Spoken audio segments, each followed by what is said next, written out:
Hello, my friends. This is Andre, and I am going to be talking about today the difference between Claude 2, Anthropic's 100K token size model, and OpenAI's GPT 3.5 or GPT-4's model when it comes to critical thinking and finding the nuance and sophisticated arguments. Because obviously, one model can't be better than all the other models on everything, right? I'm sure there's got to be some type of nuance about maybe this particular model is good at something, that particular model is good at something else. And the only way to know for sure is to test them all out and try to see which one wins in different contexts. Today, we will be starting with this. We found a YouTube video that essentially makes a particular argument in this YouTube video. As a marketer, I am always interested in understanding what all the different marketing gurus have to say about different topics, right? So I consume a lot of information, and a lot of the people around me also consume a lot of information. So it would be extremely valuable to take that information, not just summarize it, which we all know that LLMs are really good at, but stress test it from a logical point of view and maybe offer counter arguments or try to poke holes in the video. So before, for example, I choose to invest 11 minutes into watching this video, wouldn't it be great if I could just have a smart LM summarize it, but then also try to poke holes in it and try to come up with counter arguments for it, right? I think that would be extremely helpful when I decide what type of content to consume and what type of content to pass on. Because we know that marketers inherently can be clickbaity, and everyone has confirmation bias. Everyone wants to push whatever their beliefs are really strongly. So I'm going to take this video here, and first, anyone can do this. You don't have to create any programs, you don't have to code, you don't have to do anything. A lot of really great tools out there make this really easy. I'm going to take this video here, I'm going to copy it, and I'm going to go to YouTube transcript here. YouTubetranscript.com is probably the easiest and fastest way to get a transcript for a YouTube video. And also, they don't have any specific limitations on length that I've come across. So you can summarize like a 3-hour video, you can summarize a 1-hour video. Yeah, so anyway, so we click go here, we get the video, and this is the entire transcript here. So all we got to do here is click copy entire transcript. And then we'll go to Claude, and we'll ask, we'll type a message. By the way, if you don't have Claude yet, you could just Google Claude, Anthropic's Claude, and all you got to do is make an account.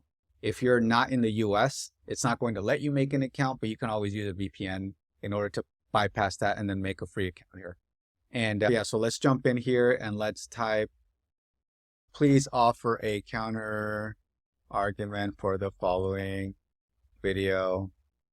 Or specifically, let's prime it with something a little stronger. Pretend to be a professional marketer that specializes in paid media.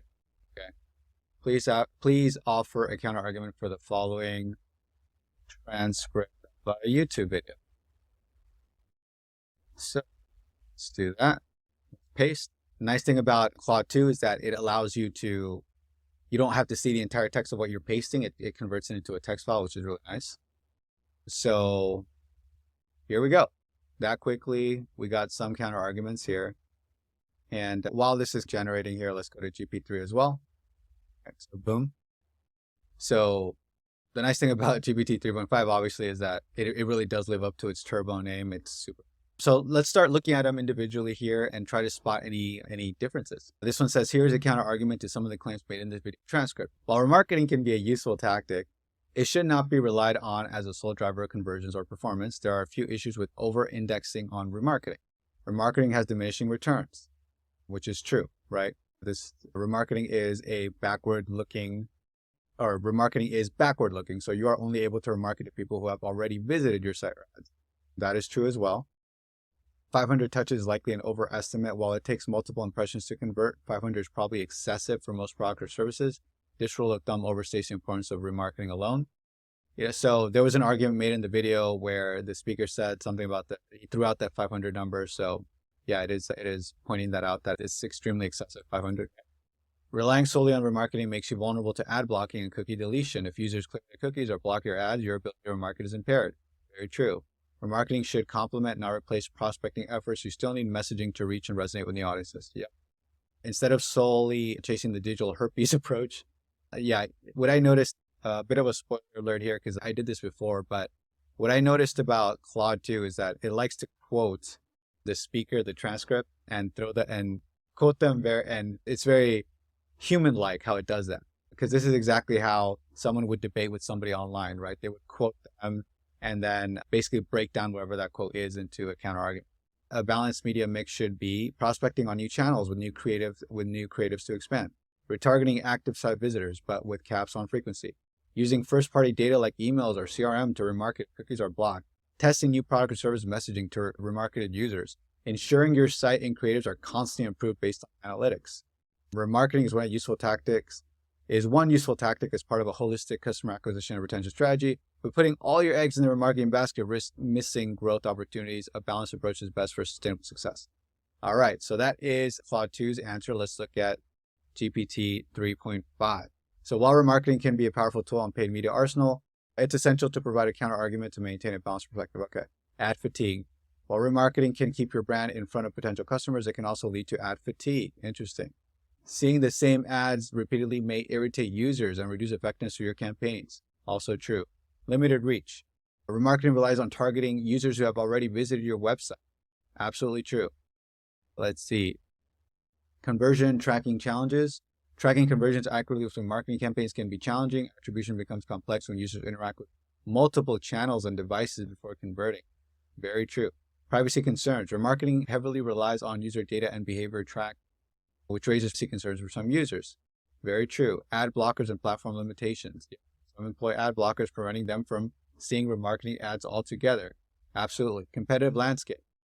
So this can lead to, as remarketing becomes more popular, the competition for ad space increases, overemphasis on low intent users. Remarketing might prioritize users who have shown minimal interest in making purchase or conversions. Very true. Limited creativity. Remarketing often involves showing the same or similar ads repeatedly, limiting creative experimentation. Yep, very true. In conclusion, while remarketing can be valuable for keeping your brand in front of potential customers, it's crucial to use in conjunction with other marketing strategies to achieve optimal results. A well-rounded marketing approach includes a mix of paid and organic, which is exactly what Claude concluded here.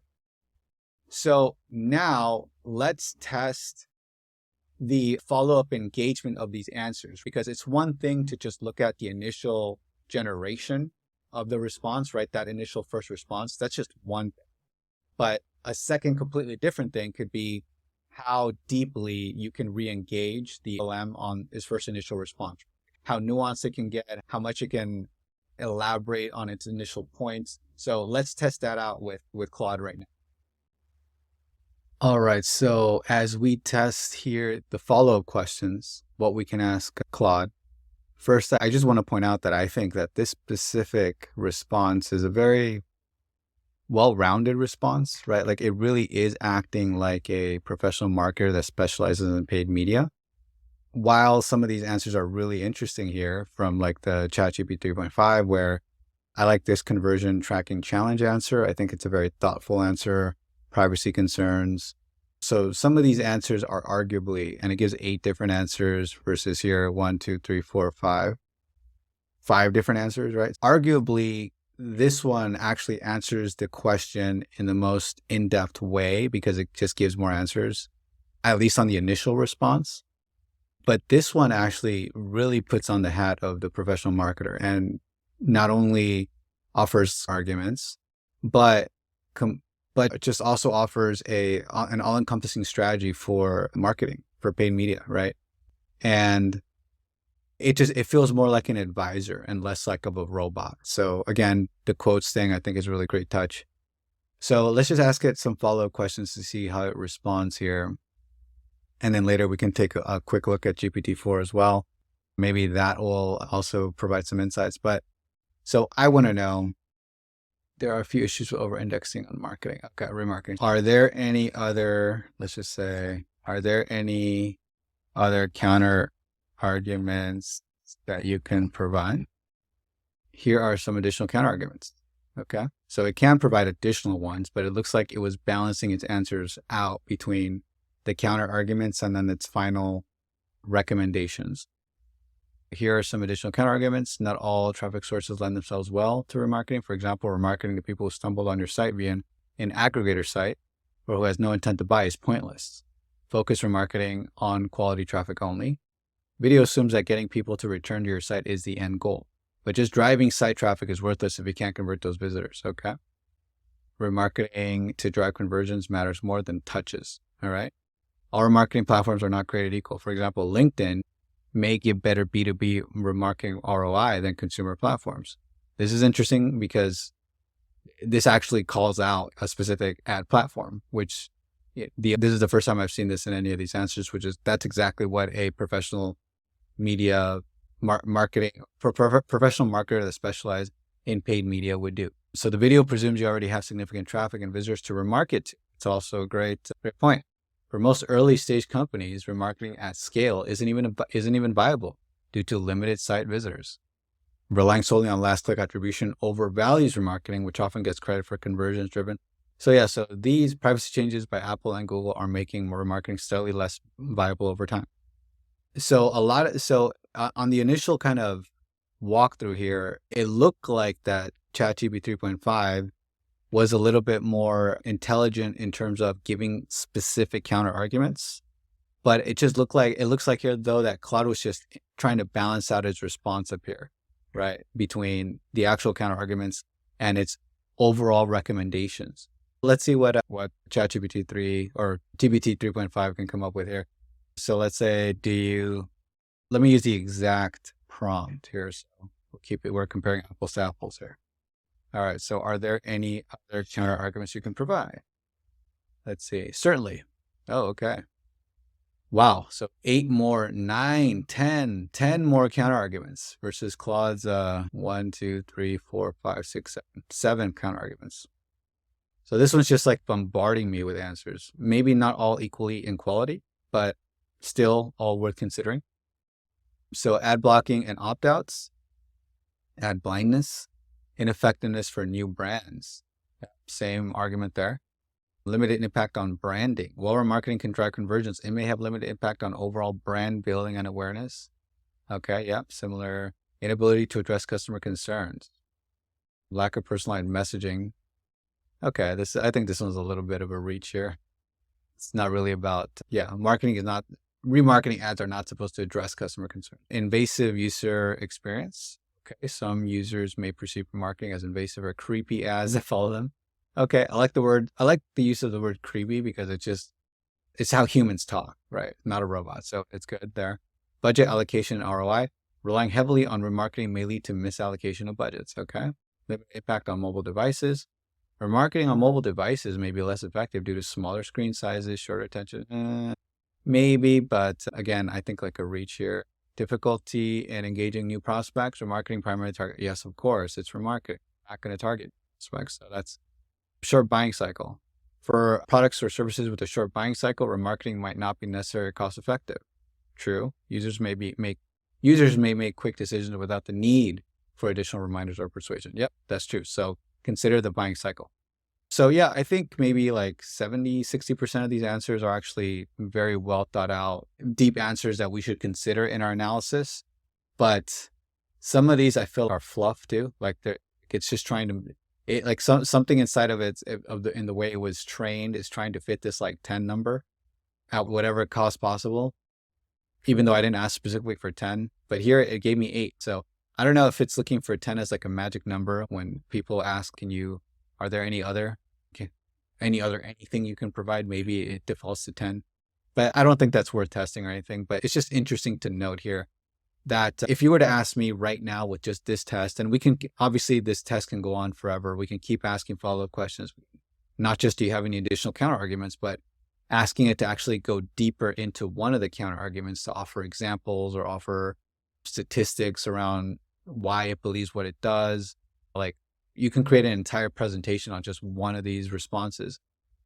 So we can keep going deeper and deeper. But I think here for the early, if you were to ask me which LLM would you want to have as like a junior marketer on your side who can think thoughtfully and dynamically and give you a well-rounded kind of approach and response. I think I would say Claude 2 here is the winner if you were to answer it just based off of that. Because like none of these answers feel like it's fluff, right? Somebody like when you were in school and the teacher told you to write like a 3-page paper and maybe 2 pages of your paper were good, but you were trying to fill out that last page and it was just pure fluff, right? That's the sense I get here with ChatGPT or GPT 3.5. So yeah, so I would say that Claude 2 here is the winner. Obviously, I would test it with like different videos and different types of questions. But if I were building a bot, I would probably want to use the Claude 2 API as opposed to the OpenAI API for GPT 3.5 Turbo for this.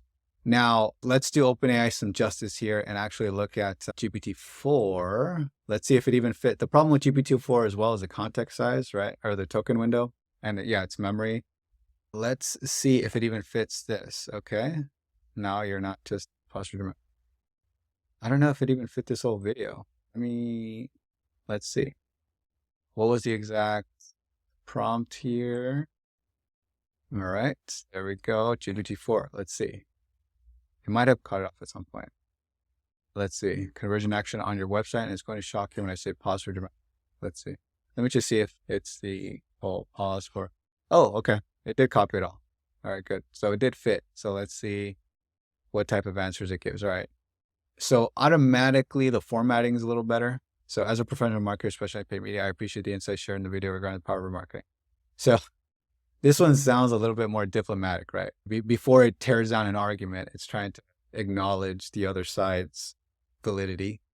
So it's definitely more diplomatic. So that's good. So depending on the purpose for which you're building a bot or creating some type of tool, this one might win out of the sheer benefit of wanting, if you're trying to come across as more diplomatic, you may want to use this. Remarketing is indeed a powerful tool that can drastically enhance the effectiveness, okay? So it's acknowledging the other side, a really great debate technique. However, there are some elements within the video that I like to offer counter perspectives on, including some nuances related to ad channel usage, cost implications. Okay, so it's like writing an essay for me. This is literally a thesis statement. How I was taught to write a thesis statement in English class in high school. Right? You give your strong opinion, and then it's not that strong here, but you give it like 3 different things. Okay, so interesting. It went from like 8 different responses where some felt like they were reaching a little bit to 4 maybe stronger responses. Let's see. Selecting the right ad channels. The video strongly advocates for using as many platforms as possible to maximize remarketing efforts. While this is theoretically beneficial in terms of reach, it's not always the best approach for every business. Different platforms cater to different demographics, and it's crucial to consider where your audience is most active. For example, a business targeting a younger audience might not find much return on investment from advertising on LinkedIn, despite its efforts to select your ad channels. You know what? I'm not a huge fan of this response. I don't know. I'm not yes, but it's just not the strongest response. I don't know why I would put that as number 1. But there is value in this response. But the fact of the matter is that if you're running retargeting campaigns on any channel, or if your target market is seeing it, and you're only paying for the impression like you do with a lot of these platforms or the click, then it's fine if they're not like on the platform normally, because you're only paying for it if they see it. So I don't think this is the strongest argument, but let's keep going. Cost implications. The video suggests that remarketing campaigns are effectively free in some instances because you don't pay unless somebody clicks. Oh, okay. That's what I just said. While it's true that pay-per-click campaigns are only charged when a user engages with an ad, this doesn't necessarily make them free. There are still costs associated with creating, managing, and optimizing these campaigns. Okay, sure. But again, it's just not the strongest argument, right? If you have a media buying team that can quickly just upload things, and managing means just looking at the dashboard once a week, or it's just not the strongest argument. Omnipresence and user experience. Okay, the video encourages being digital herpes. Okay, so it does quote, which is nice. That's the same thing that Claude 2 did, which 3.5 didn't do. While it's essential to stay top of mind, we should also consider the user experience. Excessive remarketing can potentially lead to ad fatigue or even annoy. Okay, so this is the strongest argument so far, but you know, the answer itself is just, maybe it's too little too late at this point. I don't know. So assumption about conversions. The video discusses the concept of needing hundreds of touch points before a conversion, citing a Google study. This may be true in some cases. It's not a universal rule. The number of touch points required for conversion can vary. Okay. Yeah. So another pretty strong argument, right?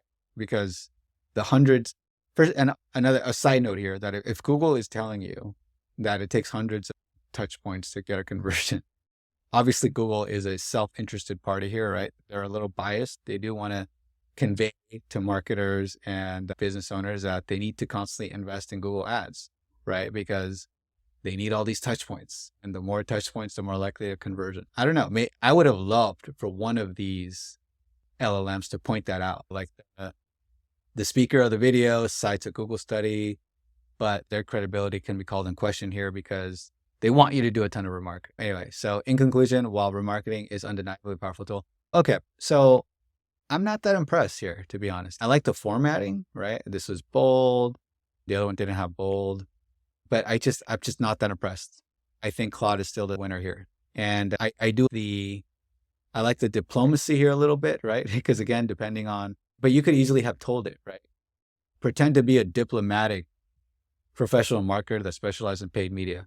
Please offer a counter argument while acknowledging the benefits of the other side for the following transcript of what you do. I'm sure if I wrote the prompt like that, it would give me something more quote unquote diplomatic. Like I could pre-prompt it with that diplomacy.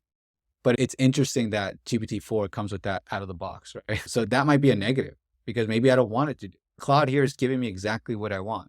I wanted this, and it's giving me exactly what I want. No diplomacy, no fluff. And it's also going above and beyond to try to maybe anticipate what would really be valuable to me, right? Because I told it, pretend to be a professional marketer. And professional marketers would not just give a counter argument. Professional marketers would say, yeah, this is a counter argument, but this is my recommendation. This is what I would do. Yeah, it feels more human. And again, I can customize it with the pre-prompt. I could say, hey, give me 10 counter arguments. And I'm sure it would have given me 10. All in all, the big conclusion here is that I think Claude 2 beats Anthropic's LLM here beats the OpenAI's, and GPT-4, although being the more quote-unquote intelligent model, trained on more parameters, I think got beat by 3.5 in terms of just giving me the most value for its answers. So something to keep in mind. Obviously, these things aren't universal. Maybe it had to do with marketing.